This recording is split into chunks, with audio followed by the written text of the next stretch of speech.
Kita lanjut bahas spoiler Wudong Qiankun season 6 episode 4. Oke lah, nggak usah cacicot banyak bacot. Kita langsung masuk aja ke pembahasan.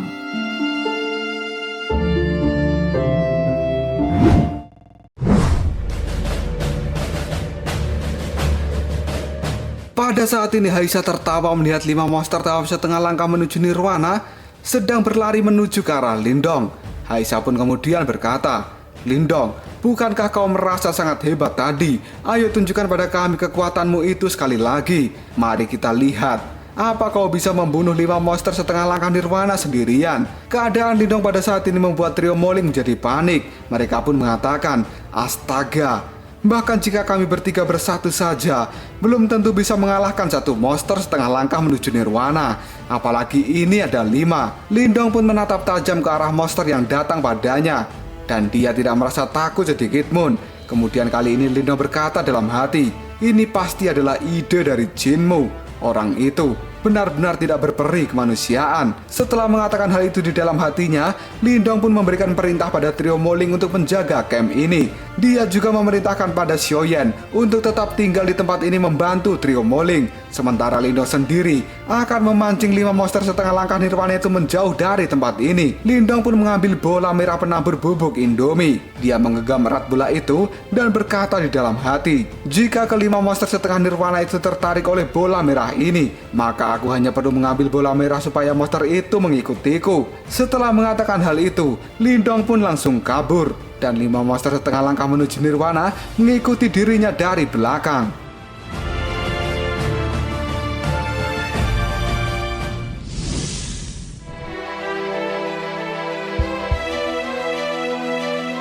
Semua orang kali ini melihat ke arah Lindong yang pergi bersama dengan 5 monster yang menakutkan itu. Mereka kemudian mengatakan, "Demi melindungi kita semua, Lindong telah memancing para monster dan membawanya pergi." Semua monster itu saat ini mengikutinya. Moti yang melihat hal itu pun seketika menjadi marah. Dan dia pun bersumpah, jika sampai terjadi sesuatu pada Lindong, maka Moti akan membalaskan dendam pada Jinmu dan Haisa. Di sisi lain, Liu Xuan dan juga Tang Xuan juga berjanji bahwa mereka tidak akan melepaskan kelompok Jinmu dan Haisa. Setelah dirasa beres kali ini, Haisa pun kembali ke camp dan menemui Jinmu. Sambil berlagak jika seolah-olah dirinya sudah berhasil membereskan Lindong, Jinmu pun tersenyum sambil mengatakan, "Sungguh pemandangan yang mengharukan. Aku takut kalian bahkan tidak akan bisa menemukan mayatnya." Sementara Haisa melihat kepergian Lindong bersama dengan 5 monster itu dan mengatakan, "Dasar arogan." Dia pikir kalau dia adalah orang yang terkuat di tempat ini. Sangat disayangkan. Semua harta roh dan seni bela diri yang dia pelajari akan sia-sia. Sementara Jinmu berkomentar, "Ingin bertarung denganku. Sayangnya bocah itu tidak kompeten. Dan belum tentu juga dia bisa lolos dari maut kali ini. Karena pada saat ini, 5 monster benar-benar telah pergi dari camp dan mengikuti Lindong entah kemana."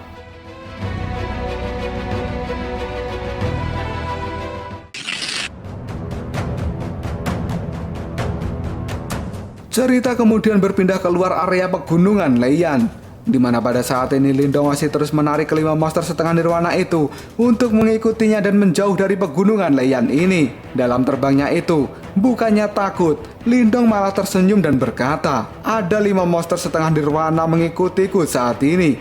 Ini adalah panen yang besar." Tidak butuh waktu lama lagi, Lindong pun membuka telapak tangannya dan dia berkata dalam hati, "Ini sudah jauh dari pegunungan Leiyan. Akhirnya aku bisa mengeluarkan Rehan boneka darah sekarang." Dalam sekejap saja, cahaya di telapak tangan Lindong semakin terang. Kemudian ada suara yang mengikuti cahaya itu. Trak, tak, tak, tak, tak, wush. Sebuah sosok dengan tangan yang mengerikan dan tatapan mata yang haus darah pun terlihat. Dia kali ini berdiri di samping Lindong dengan tubuh yang masih diselimuti oleh cahaya dan juga aura membunuh yang luar biasa. Hal itu seketika membuat para monster setengah Nirwana berhenti mendadak dan tidak berani melangkah maju. Namun saat ini sosok di samping Lindong itu mulai melangkahkan kakinya. Ya, siapa lagi sosok itu jika bukan Rehan boneka darah yang saat ini menjadi kartu andalan bagi Lindong. Sambil melihat Rehan, Lindong pun berkata, "Mari kita lihat seberapa kuat dirimu, Rehan." Dalam sekejap saja, aura nirwana di tubuh Rehan semakin meningkat. Lindong pun mengatakan, Wow, menakjubkan. Sementara para monster pada saat ini, mereka diam membatu seolah-olah mereka tahu bahwa mereka bukan lawan bagi Rehan boneka darah.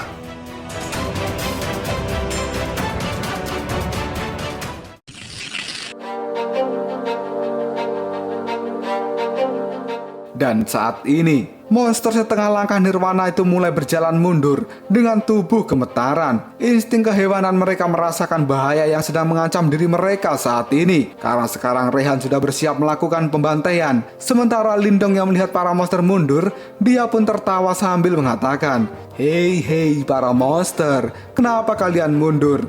Ayo kemarilah dan lanjutkan pertarungan kita. Tidak butuh basa-basi lagi." Lindong pun menyuruh Rehan untuk segera melakukan penyerangan. Dan akhirnya para monster setengah nirwana itu benar-benar dibantai oleh Rehan.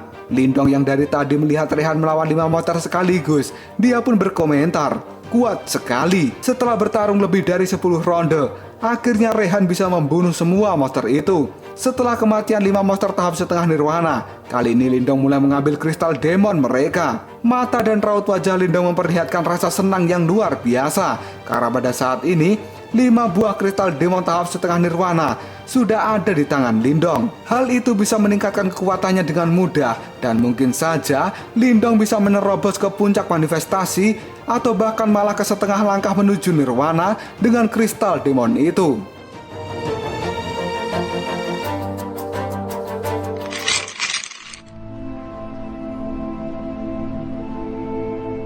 Merasa dirinya memiliki Rehan yang kuat, kali ini Lindong tidak puas hanya dengan membunuh 5 monster setengah nirwana itu. Lindong kembali melakukan perburuan. Dia menyuruh Rehan untuk melakukan pembantaian besar-besaran. Para monster yang levelnya berada di bawah setengah nirwana seketika hancur hanya dengan satu pukulan oleh Rehan. Lindong yang mengikuti di belakangnya pun merasa takjub dengan Rehan boneka darah andalan itu. Di saat Rehan membantai, di situ Lindong memanen kristal demon. Dia kali ini tertawa karena seluruh tubuhnya penuh dengan energi nirwana, yang bahkan tubuh Lindong memancarkan aura keemasan akibat penyerapan kristal demon itu.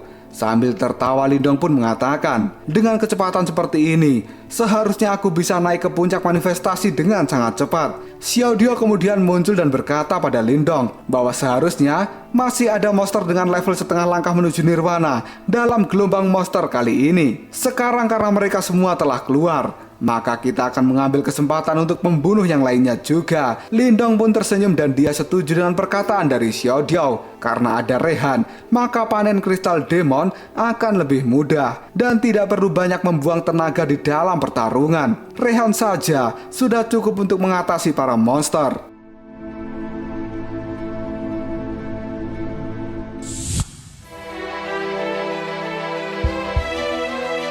Dan kali ini, Lindong terbang ke sana kemari di pegunungan Leiyang untuk mencari gelombang monster. Dia keluar masuk ke dalam medan perang gelombang monster dengan perlindungan dari Xiaodio. Dan hanya dengan mengandalkan kekuatan Rehan boneka darah, Lindong bisa dengan mudah mendapatkan kristal demon dari monster-monster setengah nirwana. Para monster-monster kecil ketakutan dan berlarian ke segala arah. Hal itu mempermudah Lindong dalam pencarian monster setengah nirwana yang menjadi pimpinan gelombang monster itu. Di dalam medan pertempuran ini, semua orang sibuk bertarung dengan gelombang monster, sehingga di antara mereka tidak ada yang menyadari jika pada saat ini ada seseorang yang memanen monster-monster itu seperti memanen duit rakyat. Pajak dinaikkan, BBM dinaikkan, katanya buat bayar utang, nggak taunya dihambur-hamburkan buat beli 100 televisi. Itu bukan di negara ini ya, tapi di negara yang jauh di sana. Kita kemudian berpindah ke camp dari Moti dan juga kawan-kawannya.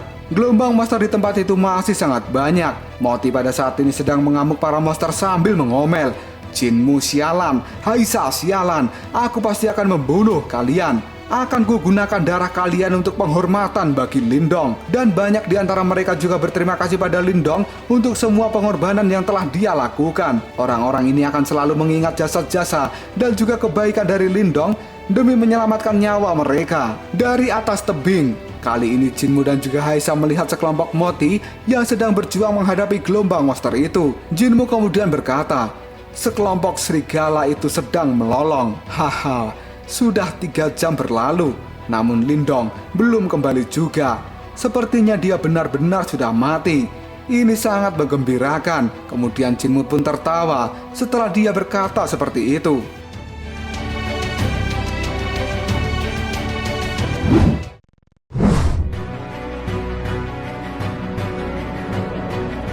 Namun dugaan dari Jinmu itu 100% salah. Orang yang mereka kira sudah mati ternyata pada saat ini sedang duduk santai di atas pohon besar bersama dengan Xiaodiao. Ternyata saat ini Lindong sedang menghitung hasil panen dari kristal demon, hasil dari pembantaian monster-monster setengah nirwana di berbagai tempat, di mana pada saat ini Lindong sudah berhasil mengumpulkan 20 kristal demon setengah nirwana, yang artinya dia juga sudah membantai 20 monster yang levelnya setara dengan 20 Jinmu. Lindong pun pada saat ini mengatakan, total ada 20 kristal demon setengah nirwana yang terkumpul. Lindong kemudian memejamkan matanya, dan di dalam benaknya, kali ini Lindong berjoget ria, karena dia merasa tidak percaya mendapatkan panen yang melimpah. Dan ini merupakan panen besar yang menyenangkan, karena dengan kristal demon ini, maka Lindong akan segera bisa naik ke tahap puncak manifestasi. Ini benar-benar luar biasa.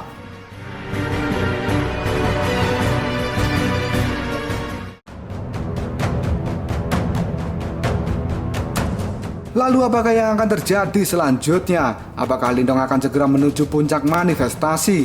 Jika iya, maka dia akan memiliki kekuatan yang besar untuk bisa membunuh Jinmu dalam beberapa serangan saja. Jika kalian penasaran, tunggu aja jawabannya di next video. Kopral Shop.